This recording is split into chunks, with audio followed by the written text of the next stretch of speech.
Alright, what's up everybody? Sean here, and today I'm going to be talking about my King Cold deck that I played in the first round of Rising Phoenix Odyssey's YouTube tournament. Going to be going over my main and side deck right here. I'm feeling pretty comfortable with the list as is right now for the current format. And yeah, let's get right into it. So King Cold, the leader card, on his front side, first thing to talk about is this auto skill. You start the game with King Cold's Dynasty in your battle area. This card's permanents say that you can have as many field cards as you want, as long as they're mono green, have energy cost of 2, and don't have the same name. So you can just play a bunch of different field cards. That's the whole aim of this deck, is to play a bunch of the different field cards that came out with this leader in set 13. Leader's front side also reduces all of your 2-cost fields by 1 in your hand, so all of the fields in your deck are going to be 1 cost. You also get to take up to 1 life and draw a card on your front side, and then you awaken at 4 life and switch 2 energy back to active mode. Upon awakening, your leader's backside still has the cost reduction for your fields, and you still draw a card the first time you play one. You also get an Activate Battle to pop one of your field cards, which will trigger an effect on a few of them, and then you gain 10,000 power for the battle on your leader, which is a very strong effect both offensively and defensively. I find myself using it multiple times every game. There's not really a reason not to. It's just so strong. And then getting into the fields, the first one is a new ruler. When you play this card, you get to take up to 1 life, which is going to help you awaken really quickly, because you want to be playing this on turn 1 ideally, and then many other times over the course of the game. As the rest of the first auto is, you get to search the top 3 cards of your deck for any mono green card you want, and then bottom deck the other 2. So this is just going to let you fix your hand and really just see whatever you need to see in the at really any stage of the game. And then the second auto is, when you pop this card with one of your skills, you draw 1 card and then discard 1 card. So that you're just going to be able to fix your hand. You're more or less always going to see what you need, despite having so many extra cards in your deck. The consistency you get with this card alone just makes the deck feel so smooth to play. Second field, Anticipated Onslaught. When you play this one, you get to draw a card and then play a mono green Frieza clan or Frieza's army with a cost of 2 or less for free, which is great. There's a few different targets in the deck that we'll talk about, and they're all just beneficial to play off of this. The second auto is, when a different field gets popped by one of your skills, you get to KO one of your opponent's battle cards with a cost of 2 or less. So it just helps clean up weenies on your opponent's board. Really nice, especially against low-cost aggro decks. Gogeta Xeno comes to mind, as well as decks that are playing like the Bardock's Crew package, the red one, outside of the Bardock leader, which is usually what people are doing when that engine's being played. The third field, Unstoppable Invasion. This card is nuts. When you play this card, you get to take up to 1 life and then give your leader plus 10,000 or double strike for the turn, so you can just Champa every turn you play this card, which is pretty nuts. And then the second auto, when you pop this with a skill, you take a marker off of one of your opponent's unisons, or off of your opponent's unison. Which is really great, especially against blue. Unisons like the Majin Buu really just need to get cleared as fast as possible. This deck does have a bit of a problem against like that card and the Galactic Buster Bojack package.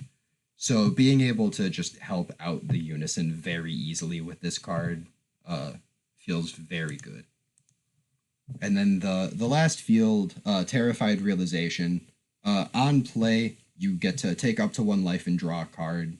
It doesn't do anything when you pop it, so you really only want to play this card once, since you draw off of all your other fields anyway. And it's got this permanent. If you have at least 4 fields in play, counting itself, all of your Frieza Clan battle cards gain 5,000 power on your turn. This is really strong offensively, since the majority of the battle cards that we're actually committing to the board do say Frieza Clan on them. So this is just gonna make you a little bit harder to out combo for your opponent. Going through the rest of the deck, we're going to start with the Unison now, King Vegeta, Umbral Invader. This card is also just phenomenal for this deck. The +1, it just lets you play one of your field cards for free. This is great because you want to be playing at least one field every turn anyway. So that way you don't have to commit energy in the later turns, especially since we have multiple cards that we do want to be spending all our energy on like turn 3, turn 4. The -1 almost never comes up in my experience. You get to make your opponent choose one of their battle cards with a cost of 5 or less and KO it. Honestly, I don't think I've ever activated it, but if you do need the extra board removal, it is there. And then the -3 turns this card into a game ender. It's an activate battle, so you don't have to declare this until after you know your Unison's getting negated or not. Your Unison then gains triple strike and 5,000 power for every field card you have in play. So if you have all of your fields on board, and this does count King Cold's Dynasty, this card goes up to a 40,000 triple strike before your combos, which is really tough to get over in most cases because this deck draws a ton of cards. You're going to be able to back that up with like 10 cards in your hand to combo with. And generally, this can just end games if your opponent's not careful about it. Next, we've got 4 Berry Blue Frieza's Advisor. When you play this card, you get to search the top 7 cards of your deck for your Unison card or one of your fields. So this is just another way to help smooth the deck out, make sure you're seeing everything consistently. Her Activate main lets you pay 1 green to activate one of your field cards from the drop area, which is, again, it's just another way to consistently be playing every field or a field every turn, and especially the ones that you want to be playing. So you can actually loop fields with the next card we're talking about, Paragus the Sacrifice. This lets you pop any green card in your battle area except itself and then draw a card, which is great because you're going to then trigger the effects on your fields because they're getting sent to your drop area by one of your own skills. You're drawing another card, and then you can pay 1 to just activate the same field back with Berry Blue if you don't have one in your hand you want to activate. This is why Realization and Unstoppable Invasion are only at 2. You really only need to see 1 each, and then you can just loop it with Berry Blue. This is especially good with Unstoppable Invasion because you can then make your leader a 25k double strike every turn. You're still drawing a card for Paragus, so even if that isn't your first field activation, like say you have a new ruler in your hand and you activate that instead, you're still going to be able to keep drawing cards. And then your opponent's going to have to continuously answer a 25,000 double strike leader swing every turn, and then you just very quickly out advantage your opponent. We've also got, for our super combos, for Defending Father Paragus. It's just the best green super combo. You could also play the Great Saiyaman super combo, but I like that you get to draw your 2 cards first and then choose what card you want to send to the warp instead of having to bottom deck first. It just lets you see more cards and fix your hand better. As far as our counter lineup goes, I've got 3 Dormant Potential Unleashed, and honestly, the deck doesn't need this at all. I have considered cutting this down to 2, maybe switching it with a Homicidal Clones, but it is just very strong being able to counter your opponent's first attack and then say you can only hit me 1 more time this turn. It's very easy to just have a negate for that second swing, and then they have to choose, do they want to try and pressure your leader, or do they want to try and make sure your Unison's not going to use their -3 to just blow them out on your next turn. So it's still very strong, but it's not as needed as it is in some other green decks, mostly because we play 4 of Royal Supremacy here. This is a free negate if you have at least 3 fields in play, and then you can also KO battle cards up to a cost of 3 or less on your opponent's board. And the up to is very important because this just lets you wipe tokens off your opponent's board, no problem, which helps a lot in some matchups. Someone at my locals has been or had been on chilled for a long time, and just being able to wipe his entire board with one of these felt fantastic every time. We also have 2 copies of Homicidal Clones. Like I said, this might go to 3, taking one of Dormant Potential slots. For anyone who doesn't know what this card does, if your life's at 5 or less, you can take a life to activate this instead of paying 2 for it, and it negates the attack, and then you play a meta token, and the token will gain blocker for the turn. So this will let you stop 2 attacks for 1 life. Just very, very good when your opponent's trying to make a big push turn, especially if you don't want to activate Dormant Potential or you just don't have one in your hand. It's just very strong defensively. We've also got, for some more cards related to the engine here, 2 Frieza Revived and Reviled. I honestly don't really love this card, but it is a free play off of Anticipated Onslaught, and just being a dual attacker is kind of nice, especially with Terrified Realization. You can swing 25k twice with this card, or you can leave him up and block. His cost goes down by 1 for every 2 fields you have, so once you hit 4 fields, this card only costs 2 if you were to hard cast it, or like I said, it's free. And he can pop a field when he activates blocker to go back to active mode. So it's just a nice double blocker if they don't combo up over the 20,000 to kill it that first time. Like I said, with I don't love it because the deck, you just have so many free outs to your opponent's attacks, be it your negates or the fact that you draw so many cards, you're always going to have a super combo or 2. But it's a nice option, and I personally don't own something like Fuse Zamasu, Deity's Wrath, to play in place of this card, so it feels fine as is for right now. I've also got 2 of the cooler Effortless Strike in the main. This is another card that I don't love, but I also don't hate. Just having an additional counterplay to stop a card cost 4 or less, a battle card cost 4 or less, from being played at all feels really good, especially going in against certain decks, like if you don't want to get topoed and you know you're going to need more than 1 swing to clean up a game that turn. It doesn't really feel too bad to play like in the later stages or even early, stopping your opponent from playing something. His cost does go down by 1 for each field you have in your play during your opponent's turn. So you can play this guy for 1 energy as a 15k body and stop your opponent from playing something. So it doesn't feel too bad. And when he's played, if your opponent has 8 or more cards in their hand, they have to discard 1, which is just a nice way to check your opponent's hand size a little bit, keep yourself ahead in advantage. So definitely not a bad card, but I have been liking it less lately. I've also got 2 Golden Frieza, Pinnacle of the Clan. This card's crazy. It's such a good boss monster in this deck. It's Deflect Double Strike, and like the 4-drop Frieza, its cost goes down by 1 for every 2 field cards you have in play. It's really easy to have 4 field cards in play on your 3rd turn, so you can always play this guy turn 3, and I usually try to play it every turn 3. The fact that there's only 2 of them in the deck is offset by the fact that you just draw so many cards. You're almost always going to have this guy on turn 3. And then just being able to put out a Deflect 25k double strike is crazy. But his Activate main makes it even better. You can pop one of your fields once per turn, and then he's going to go back to active mode. You're going to be able to KO one of your opponent's battle cards through Barrier, and then choose 1 card in your opponent's hand and they discard it.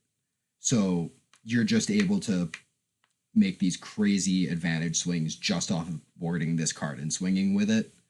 And then being able to activate the skill, kill something, take a card out of your opponent's hand, and then they have to answer the attack again. It feels so good to do every single time. I can't stress enough how much I love this card. It really is just so good for this deck.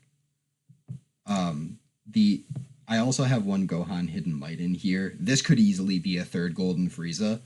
I just do like that this card goes down to a 2 cost if you're at 3 or less. Sometimes you do just need to pay 1 less energy to kill something through a barrier, and you're still swinging for 25 double strike, which is honestly good enough. This might change back into a third Golden Frieza, but I do think the situations where this card feels good warrant me keeping it at the current ratio. I've also got 4 Frieza Charismatic Villain in here. This is self-explanatory. It's just a busted card. We're a green deck, we play a Unison, so this is a no-brainer. One nice thing to mention here is that because it's a Frieza clan, if Terrified Realization's permanent is online, this card actually has 15,000 power on your turn, so you can use it to pressure leaders or Unisons or anything else you might want to swing at. Which is very nice. It just helps you get a little bit of extra value off this card. The secret rare of choice in the deck is Majin Buu, Incarnation of Demonic Evil. Just being able to counter on something like your Unison's attack to try and force that big triple strike through is really strong. And if somehow that doesn't kill them, they have to answer a 40k double strike. It just feels really good. You could change this for the newer Buu Secret Rare, Kibito Kai Absorbed, but honestly, I don't really think you need the Floodgate effect off of that Buu, and they're both just big double strikes either way, so I think this one just feels a little bit better in my opinion, even though it does cost an extra energy to use. Last few cards in the main, I've got 2 Android 18 Steadfast Technique. The deck's very consistent. I don't find myself bricking on too many extra cards too often, but that does happen every now and then, and this will just let you turn those cards into extra combo power, either to prevent yourself from getting killed or to help you push a lethal swing in on your opponent. So I think it's fine at 2. I wouldn't play less than that, but you don't need more than 2. Overrealm of choice is 1 Bardock fighting against Fate. Just swinging twice is really good. I think this feels better than most other Overrealms in the game at the moment, especially in green, because you don't need something like Secret ID to help clean your opponent's board up. You're just doing that anyway. And then the last card in the main is 1 Champa. Just sneak a double strike on anything, especially the Bardock Overrealm. It's just very good to have. I play 1 in almost every deck, honestly. Getting into the side deck, this I'm less comfortable with, but it doesn't feel bad by any means. First, I've got 2 Zarbon Cosmic Elite. Just cycling a blocker can be really good against aggressive matchups, and the fact that this is free off of Anticipated Onslaught means if you happen to have both those cards turn 1, you're going to have generally an easier time against hyper-aggressive decks. Otherwise, you never really side this card in. You want to generally play Berry Blue or Paragus off of Anticipated Onslaught, but it's not bad in the situations where you need it. 2 Rosy Blast Manipulator. This is for slower matchups, just being able to pick 2 cards out of their hand and then swing at them 3 times. It's just really strong, helps you close out slower matchups. I've sided this in against decks like Blue Baby in the past, and it doesn't feel too bad. 1 Vegeta, Resolute Agent of Destruction. This is mostly in here for the board wipe effect, but the fact that it swings for double strike crit is also really good in longer matchups. Again, like I mentioned, Blue Baby, you just want as many ways to take away their advantage as possible. Of course, that isn't as big of an issue with the current ban list, but I still think blue is tough to deal with, and being able to clear like a board full of Bojacks, I'm definitely not going to complain about that. 3 Vegeta protecting his loved ones. This is also for blue matchups. I think this deck has the hardest time against blue, especially going second. So this is just something else to swing the matchup in your favor a little bit. 3 Dabura, Ritual at Hand. This is for hand control matchups, of course. Being able to just say you didn't discard cards from my hand, basically, by playing this guy and then replacing cards in your hand. it's just a nice counter. I end up playing against a lot of green Broly locally, so I think it's kind of a must-have in the side deck, at least for my local meta. 2 Tactical Victory Vegeta. This was partially because of Blue Baby and partially because of OG Broly. Because if you pop Tuffle, Blue Baby loses all of their cost reduction. It makes their game a lot harder to play.